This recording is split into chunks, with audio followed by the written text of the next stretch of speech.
할렐루야. 사순절 첫째 주일을 맞이해서 주 앞에 나와 기쁨과 감사함으로 예배하는 여러분 주님의 이름으로 축복합니다. 여러분, 사순절이 시작이 지난 5일 수요일부터 시작이 된 것입니다. 그래서 첫째 주일을 맞이했습니다.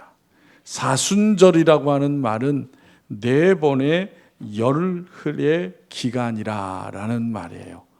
열흘이 네 번 있다 그 말이에요. 그래서 사순절이라고 합니다. 이 사순절은 예수 그리스도의 부활을 준비하는 40일 동안 신앙적 절제와 묵상을 실천하는 기간이라고 할 수가 있습니다. 사순절은 예수님께서 공생애를 시작하기 전에 광야에서 40일 동안 금식하며 기도하였던 사건을 기념하는 기간에서 유래가 되었습니다. 그래서 사순절 기간에 금식도 하고 또 우리의 삶을 또 되돌아보면서 또 절제하는 그런 기간으로 삼는 것입니다. 그래서 사순절은 우리의 마음을 더욱 새롭게 할 수가 있는 것이고 더 우리의 신앙을 깊이 있게 만드는 기간이 되어질 수가 있습니다. 예수님께서 광야에서 홀로 기도하시며 하나님과의 관계를 더욱 굳건히 세우셨듯이 우리도 이 기간을 통해서 우리 자신의 내면을 들여다보고 또 삶의 본질적인 가치를 다시 한번 새겨보는 시간이 되시기를 바랍니다. 이 시간 성경 말씀은 초대교회 집사 중에 한 분이었던 스데반 집사가 순교하는 사건 후에 예루살렘 교회 성도들이 박해를 피하여서 사방으로 흩어질 때에 빌립 집사에 의해서 에디오피아의 내시가 복음을 받게 되고 또 세례를 받게 되는 사건을 나타내고 있습니다. 당시 에디오피아는 아프리카에서 애굽 다음으로 큰 나라였습니다. 성경에 보면은 그 에디오피아를 구스라고도 부르게 됩니다. 열왕기상 10장에 보면은 스바 여왕이 솔로몬 왕을 찾아와서 솔로몬의 지혜의 말을 듣고 감탄하여서 많은 예물을 주고 돌아간 사건이 기록되어 있습니다. 본문에 나오는 내시는 그 에디오피아의 여왕 간다게의 모든 국고를 맡은 관리로 오늘날로 말하면 재정부 장관에 해당하는 관리였던 것입니다. 그런데 이 내시가 예루살렘에 예배하러 왔다는 것은 그가 디아스포라 유대인, 즉 이제 이스라엘이라고 하는 나라에서 핍박으로 인해서 흩어져 사는 그런 유대인 중에 한 사람으로서 에디오피아에서 고위관직에 오르는 영예를 얻은 사람으로 여겨집니다. 이 시간 이 같은 본문 말씀을 통해서 이 에디오피아 내시의 신앙을 살펴보면서 함께 은혜를 나누고자 합니다. 오늘 본문 말씀은 이 에디오피아 내시가 어떤 사람이었느냐라는 거예요. 첫 번째로 그는 예배에 열성적인 사람이었다는 것입니다. 저 멀리 아프리카에 있는 나라입니다. 그래서 이 내시는 아프리카에 있는 나라 수단과 애굽을 지나서 과거에 이스라엘 백성들이 애굽에서 가나안 땅으로 들어갈 때에 갔던 그 길을 걸어서 예루살렘까지 왔다는 거예요. 우리가 아는 것처럼 그 길은 아주 먼 길입니다. 그런데 이 에디오피아 내시가 그 길을 먼 길을 찾아와서 예루살렘에 와서 예배를 드렸다라는 거예요. 여러분, 예배에 대한 열성이 없고는 그 먼 거리를 와서 예배할 수가 없는 것입니다. 그래서 하나님은 예배하기 위해 그 먼 길을 찾아왔다가 돌아가는 이 내시를 사랑하셔서 바로 성령이 충만한 빌립 집사를 그에게 보내주신 것입니다. 여러분, 성경에 하나님의 사랑과 은혜를 받은 사람들이 많이 있지만 무엇보다도 하나님은 열성적인 예배자에게 관심을 가지신다는 거예요. 그래서 요한복음 4장 23절에 보면 예수님께서 이렇게 말씀합니다. 아버지께 참되게 예배하는 자들은 영과 진리로 예배할 때가 오나니 곧 이때라. 아버지께서는 자기에게 이렇게 예배하는 자들을 찾으시느니라 라고 말씀하고 있습니다. 여러분, 우리가 하나님 앞에 드리는 이 예배는 바로 하나님을 만나는 예배인 줄로 믿으시기 바랍니다. 하나님을 섬기는 최대의 의식이 바로 예배인 것입니다. 우리가 예배를 드릴 때 하나님께서는 예배하는 자에게 은혜와 복을 주시는 거예요. 예배를 통하여 낙심한 자를 위로하시고 실패한 자에게는 용기를 주시고 슬픔과 고통 가운데 있는 자에게는 기쁨과 소망을 주시는 것입니다. 그러므로 예배하는 자는 그냥 하나님 앞에 나가는 것이 아니라 예배를 귀중히 여기고 나가야 되는 거예요. 하나님께 예배하기를 기뻐하며 나가야 되는 것입니다. 그래서 우리 믿음의 선배들은 예전에 예배당이 아주 멀리 있을지라도 그 먼 길을 마다하지 않고 10km, 20km를 걸어서 신앙생활을 하고 예배 생활을 하였던 것입니다. 그런데 오늘날 여러분, 많은 성도들이 신앙생활을 쉽게 말하려고 한다는 거예요. 힘든 신앙생활을 하지 않으려고 하는 것입니다. 여러분, 그래서 우리가 경계할 것은 다른 것이 아니라 쉽게 신앙생활하고 예수 믿으려고 하는 것은 값싼 신앙이 되고 만다는 것을 경계해야 되는 거예요. 헌신이 없는 신앙은 고난이 닥치게 되면은 그 고난을 견디지 못하고 주님을 떠나게 되는 것을 볼 수가 있는 것입니다. 로마 시대의 그리스도인들이 주님을 배반하지 않기 위해서 어떻게 했습니까? 300년 동안이나 지하 동굴에 살면서 신앙을 지켰다는 거예요. 그 현장이 어디에 있어요? 오늘날의 튀르키예의 데린쿠유 지하 도시에 가면 있습니다. 가보신 분들 계시죠? 그죠? 허리가 안 좋으신 분들은 그 동굴에 못 들어가요. 왜? 동굴이 너무 좁고 낮아가지고 계속 구부린 자세로 가야 돼. 그러니까 여러분, 가시더라도 튀르키예 여행 가시더라도 동굴에 들어간다 그러면 잘 생각해서 들어가세요. 근데 여러분, 옛날의 믿음의 선조들은 300년 동안 그곳에 살았다는 거예요. 그러니까 얼마나 대단한 거예요. 하나님 앞에 예배 생활을 위해서, 믿음을 지키기 위해서.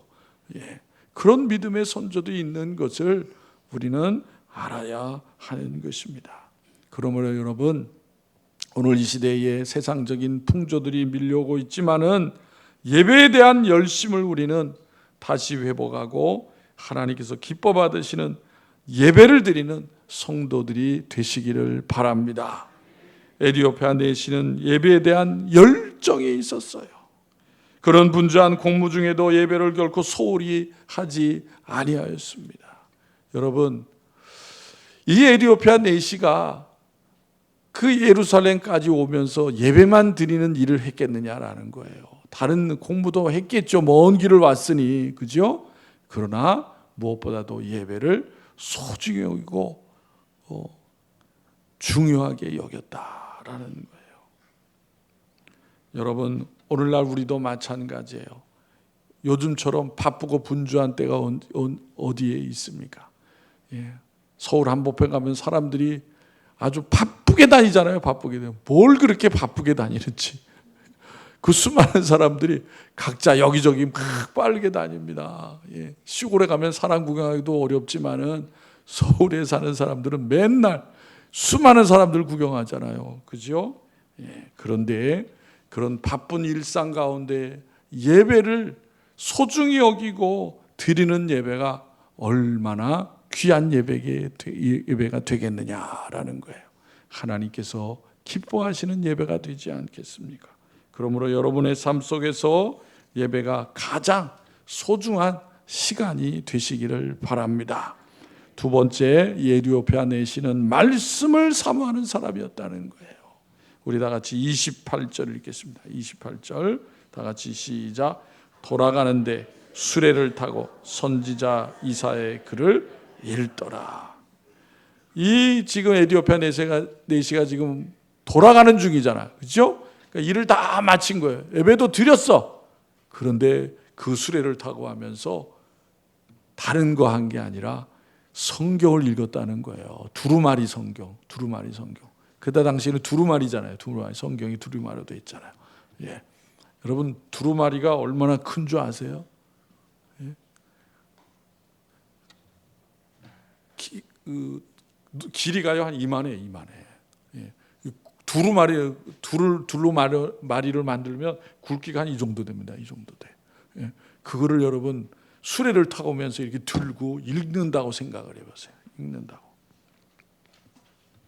이 내시는 예배에 대한 열정만 있는 것이 아니라 하나님의 말씀을 읽는 데한 열심도 있었다는 거예요. 그런 하나님을 경외하는 경건한 사람이었고 여행 중에도 성경을 읽을 만큼 하나님의 말씀을 간절히 사모하는 사람이었다라는 것입니다. 여러분, 내시가 타고 가던 이 수레는 오늘날 뭐 표현한다면 달구지 같은 거 아니겠어요, 그죠? 예, 앞에 말이 끌고 뒤에 이제 이렇게 나무로 만들어 가지고 거기에 의자 같이 이제 돼 있어서 앉아서 이제 가게 되겠죠. 그런데 여러분, 옛날에 바퀴는 무슨 바퀴예요? 고무 바퀴? 나무 바퀴. 그러니 비포장도로를 말이 끌고 다닐 때 얼마나 덜컹거리겠어요. 예. 그런데 그 위에서 앉아가지고 성경을 읽는다는 것은 보통 일이 아니에요. 예. 눈이 오르락내리락 하면서 봐야 될 것 아니겠습니까? 하나님의 말씀을 사모하지 않으면 그 수레를 타가면서 성경을 읽을 수가 없는 거예요. 여러분들은 하나님의 말씀을 얼마나 사모하십니까?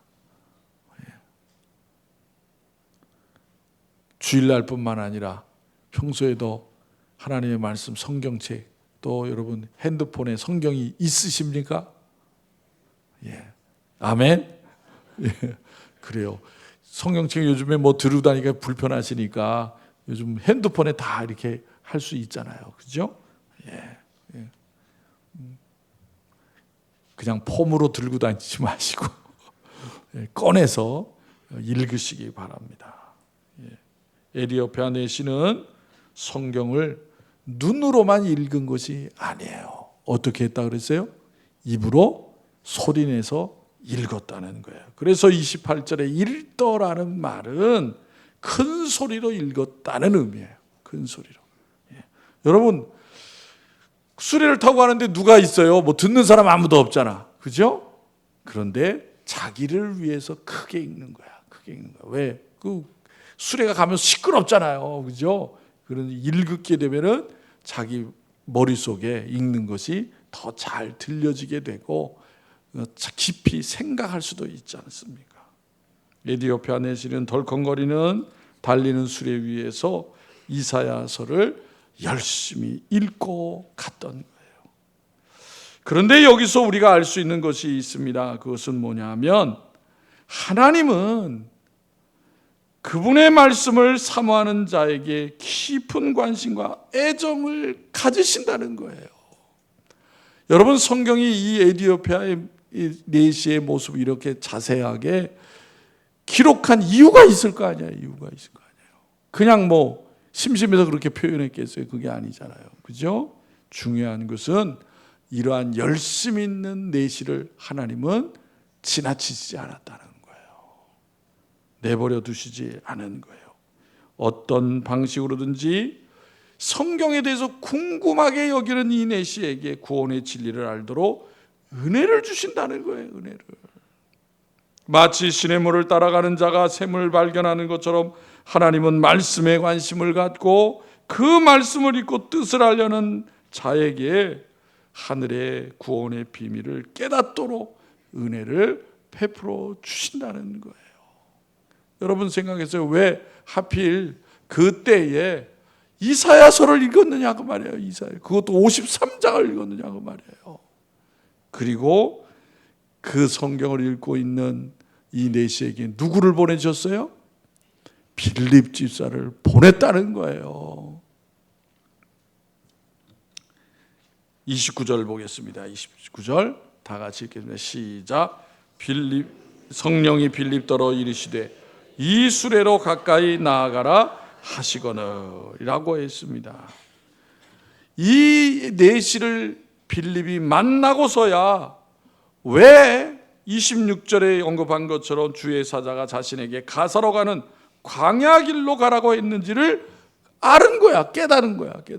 여러분 주의 사자를 통해서 빌립에게 남쪽으로 향하 예루살렘에서 가사로 내려가는 길까지 가라. 그런데 그 길은 뭐라고요? 광야라 그랬어.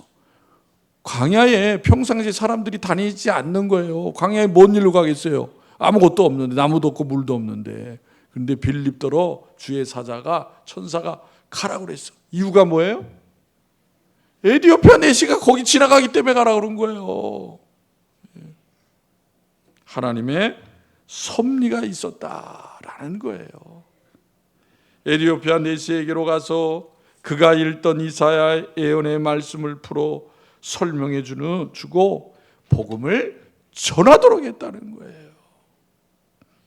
30절, 32절, 1절을 보겠습니다. 30절, 31절 다 같이 읽겠습니다. 시작. 빌립이 달려가서 선지자 이사야의 글을 읽는 것을 듣고 말하되 읽는 것을 깨닫느냐?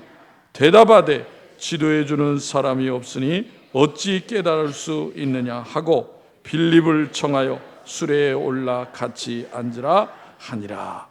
이 에디오피아 내시가 소리내서 읽었다 그랬잖아요. 그죠? 그러니까 빌립 집사가 뭘 읽는지 들은 거야. 속으로 읽었으면 알았겠어요? 모르지. 소리내서 읽었으니까 이사야서를 읽는 줄 알은 거 아니에요.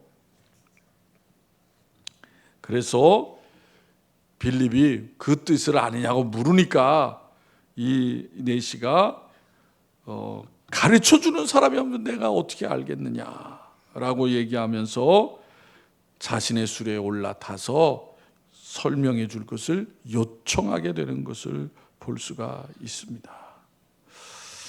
여러분 여기에서 또한 우리가 알 수 있는 것은 이 에디오피아 내시가 진리에 대한 깨우침이 매우 갈급한 사람이었다라는 것을 알 수가 있어요. 여러분 성경을 읽을 때에 어떻게 읽습니까? 내가 지금 읽는 이 말씀이 대체 무슨 뜻일까? 오늘을 사는 나에게 무엇 때문에 주시는 말씀일까? 그런 마음을 가지고 읽으십니까? 그게 중요한 거예요. 그냥 아무 생각 없이 읽으면 아무 의미가 없어요. 그 성경을 통해서 우리에게 뭘 말씀하시는지, 나에게는 뭐라고 말씀하시는지를 알아야 되는 거예요. 이 에디오피아 내시는 그런 갈급함이 있었다는 거예요. 그리고 또한 겸손한 사람이 아닐 수가 없는 거예요. 왜냐? 여러분 지금 에디오피아 내시가 자기 지금 에디오피아 나라 돌아가서 광야를 지금 가고 있잖아요. 그죠? 그런데 당시에 광야는 굉장히 위험한 곳이에요. 왜 위험한 곳이냐면은 그렇게 광야에 홀러가는 사람들을 노리는 강도들이 많이 있었거든. 그런데 이 에디오피아 내시가 빌립을 언제 봤다고? 누군지 어떻게 알아요? 아무나 수레에 태우는 게 아니잖아요. 그죠? 그런데 이 에디오피아 내시에게는 하나님의 말씀에 대한 갈급함이 더 중요했다 그 말이에요. 그래서 그것을 읽는 것을 물으니까 이 사람이 성경에 대해서 좀 아는 사람인가 보다. 하나님 말씀에 대해서 그런 느낌이 왔으니까 태운 거 아니에요. 그죠? 그리고 여러분 이 에디오피아 내시는 지금 자기의 나라로 돌아가면서 수레를 타고 가지만 빌립은 못 타고 왔겠어요. 뭐 성경의 내용은 없지만 하여튼 뭐 뛰어서 왔든지 걸어서 왔든지 뭐 낙타를 타고 왔든지 혼자 그냥 왔을 거 아니겠습니까? 그러면 얼마나 먼지에 날려가지고 얼마나 먼지를 뒤집어 썼겠어. 예? 한번 생각해 보세요. 모습이 어때는가? 이 사람이 강도인지 거지인지 깨끗해 보여지지는 않았을 거 아니에요. 그죠? 그런 외에도 불구하고 외형에 집착하지 않고 자기 수레에 이 빌립을 태웠다라는 것입니다. 빌립이 이 에디오피아 내세의 수레에 타가지고 하나님의 말씀을 설명해 주었던 것입니다. 여러분, 이 에디오피아 내시는 인격적으로도 아주 훌륭한 사람이에요. 사람을 가릴 수도 있는데 넓은 마음을 가지고 빌립을 자기의 수레에 초청했다라는 거예요. 여러분, 지난번에 말씀드릴 때에 백부장에 대해서 얘기했잖아요. 백부장, 그죠? 하나님을 사모하니까 하나님의 사람으로서 인격도 하나님이 성장하게 하시고 성숙한 믿음의 일꾼으로 이방인임에도 불구하고 하나님께서 삼아주시는 것을 볼 수가 있는 것입니다. 이 에디오피아 내시도 마찬가지인 것을 우리가 알 수가 있습니다. 하나님의 말씀을 사모하는 사람, 천국 진리에 대하여 가난한 심령을 가진 사람, 그리고 사람을 외모로 판단하지 않는 사람에게 하나님은 은혜를 베푸시는 거예요. 반면에 여러분, 성경에 나오는, 신약 성경에 나오는 유대 종교자들을 지도자들을 생각해 보세요. 진리의 모든 것을 안다고 자만하는 자들이었습니다. 또 가르침을 받으려는 자세보다 가르치려고만 하는 자들에게는 하나님이 그 진리를 깨닫지 못하도록 하신다는 거예요. 스스로 성경에 능통하다고 자비하는 바리새인들을 여러분 생각해 보세요. 예수 그리스도를 통한 구원의 진리를 깨달은 사람이 그 바리새인들 가운데 몇 명이나 있었느냐라는 거예요. 거의 없습니다. 거의 없어요. 왜요? 교만하기 때문에 없는 거예요. 교만하기 때문에. 그러므로 우리는 항상 믿음의 자녀로서 하나님 앞에, 또한 사람 앞에 겸손하고 무엇보다 하나님의 말씀에 대한 가난한 심령으로 의에 줄이고 목말라 하는 그런 마음으로 하나님의 말씀을 깨달아야 하는 것입니다. 에디오피아 내시가 읽고 있던 내용은 이사야 53장 7절 8절의 내용이었습니다. 이 말씀은 예수 그리스도께서 죄인들을 위해 십자가를 지고 골고다 언덕으로 올라가는 내용을 예언하고 있는 말씀이에요. 주님은 조롱과 핍박을 받는 가운데에도 어린 양과 같이 아무 소리 않고 끌려가셨다, 그 말이에요. 그를 누구냐고, 그분이 누구냐고 내시가 물은 거예요. 대체 누구냐? 이사야냐? 아니면 다른 사람을 말함이냐? 라는 것을 궁금해서 물은 거예요. 그런데 여러분, 당시 유대교는요, 이사야가 당시에 왕이었던 므낫세 왕에게 고난을 받고 죽었다는 전에 내려오는 말씀만을 믿고 그 고난받는 자는 바로 이사야라 자신이라고 해석해 주었던 거예요. 잘못 전한 거지, 잘못 전한 거. 그러나 이사야가 고난받고 죽었다는 기록도 없고 이사야가 인류의 죄를 대신하여 죽었다가 살아났다는 내용이 성경에는 없습니다. 그러니까 이 물어본 사람은 이사야를 가리키는 게 아니다, 그 말이에요. 이사야서 53장에는 다른 말씀이 아니라 그리스도의 천한 육적인 출신과 또 그분의 고난과 죽음과 부활에 관한 내용이 구체적으로 예언되어 있는 말씀이었던 거예요. 따라서 이사야 53장에 나오는 고난받는 종은 이사야가 아니라 누구예요? 예수님인 거예요. 예수님인 거. 그것을 가르쳐 준 것입니다. 성도 여러분, 성경 말씀 속에서 발견하는 가장 소중한 것이 무엇입니까? 그것은 하나님의 독생자 예수 그리스도께서 이 세상에 오셔서 우리의 죄를 대속하기 위하여 십자가에서 죽으셨다는 사실이에요. 여러분, 요즘에 나온 책 가운데에 신들의 신 예수라는 책이 있어요. 신들의 신, 신들 중에 신 예수라는 책. 그 내용이 뭐냐면 다신을 믿는 로마 제국이, 다신 믿잖아요. 다신, 우상을 믿는 제국이 어떻게 예수 그리스도를 국교로 받아들이게 되었느냐라는 내용을 쓴 거예요. 별신 다 있잖아요. 우리가 아는 처럼 뭐 제우스 신도 있고 뭐 포세이돈 신도 있고 막 그렇잖아요. 그런 많은 신들을 믿는 백성이, 민족이 어떻게 예수 그리스도를 믿게 되었느냐 그 말이에요. 그 중에 하나가 뭐냐면 다른 로마의 헬라에 있는 신들은 자기를 자랑하는 신들이야. 자기의 권세와 능력을 자랑하는 신들이야. 그 신들 가운데 로마 백성을 위해서 자신을 희생하는 신은 한 사람도 없어. 신은 하나도 없어. 그런데 예수님은 자기를 희생해서 백성들의 죄를 사야 된다는 그런 내용이잖아요. 복음이 그런 내용이잖아요. 거기에 로마 사람들이 충격을 받았다는 거예요. 자기들이 지금까지 신으로 알고 있던 그 신들보다 뛰어난 신이 있구나라는 것을 알게 되었다는 거예요. 알게 됐다는 거. 그래서 여러분 4세기에요. 로마 제국에 그리스도인이 복음이 전파될 때 3천만 명이었었대요. 복음을 받아들인 사람들이 어마어마한 수예요. 어마어마한 수. 여러분, 이 에디오피아 내시에게 빌립이 그 복음을 전한 것입니다. 그 복음이 오늘날까지 이어져서 에디오피아라는 나라에 그리스도인이 지금까지 있는 거예요. 얼마나 놀라운 일입니까? 세 번째, 그는 말씀에 순종하는 사람이었어요. 우리 36절 읽겠습니다. 36절 다 같이 시작.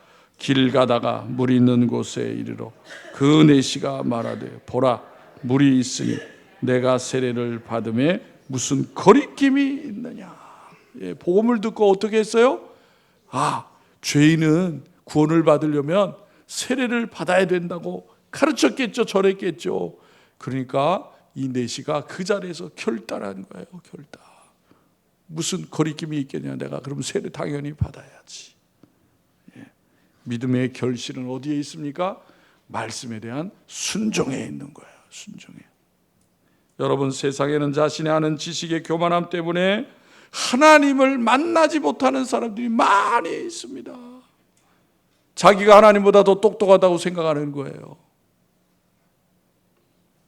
권세의 교만함 때문에 주님을 만나지 못하는 사람들도 많이 있습니다. 그러나 겸손한 사람은 주님을 만나게 되는 거예요. 순종하는 자가 또한 하나님의 은혜를 받게 되는 것입니다. 그러므로 성도는 은혜 받는 기회, 하나님의 일을 할 수 있는 기회, 하나님께 영광을 돌릴 수 있는 기회를 놓치지 말아야 되는 거예요. 여러분, 사무엘서에 보면은 사무엘에 있을 때 엘리 제사장이 있었잖아요. 엘리 제사장. 그런데 엘리 제사장의 가문이 왜 망했느냐라는 거예요. 하나님 앞에 쓰임 받는 성직자인 가정이, 가문이 망하고 말았어요. 왜 망했어요? 예배를 경홀히 여겨서 그런 거예요. 하나님의 택함을 받아서 이스라엘의 초대 왕이 되었던 사울이 왜 하나님께 버림을 받습니까? 그 이유도 예배를 경홀히 여기고 하나님 말씀에 불순종했기 때문에 그런 거예요. 여러분, 하나님은 예배를 기뻐하시고 예배하는 자에게 복을 주시는 분이에요. 하나님은 예배를 통해 우리를 만나 주시고 은혜를 주시고 영광을 받으시는 분이십니다. 그러니 우리가 하나님께 드리는 예배가 얼마나 중요하겠어요. 시편 100편 4편에 이렇게 말씀합니다. 감사함으로 그의 문에 들어가며 찬송함으로 그의 궁정에 들어가서 그에게 감사하며 그의 이름을 송축할지어다. 아멘. 여러분, 예배가 무엇입니까? 하나님을 경외하고 찬양하는 거예요. 하나님을 높여드리는 거예요. 하나님을 진실이 경외하는 것입니다. 그러한 자에게 하나님은 복을 주시는 것입니다.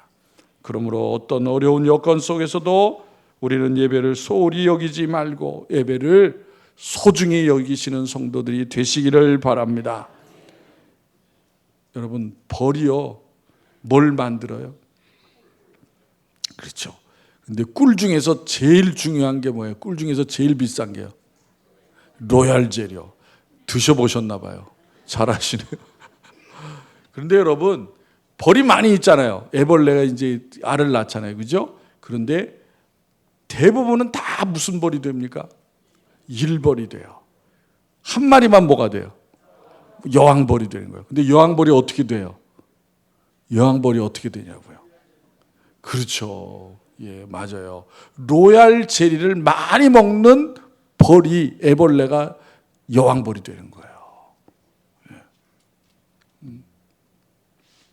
그와 마찬가지로 하나님께 예배하기를 기뻐하며 열성을 가질 때에, 또 하나님의 말씀을 열심히 읽고 순종할 때에 우리의 인생이 로얄 인생이 되는 거예요. 하나님의 사랑하시고 하나님께서 복 주시는 인생보다 행복한 인생이 어디 있겠어요? 복받은 인생이 어디 있겠어요? 그래서 우리는 이 땅에 사는 날 동안에 우리는 연약하지만은 연약함 때문에 생명의 하나님 말씀을 가까이 하고 또 우리를 기뻐하시는 하나님을 예배하는 성도들이 되어야 하는 것입니다.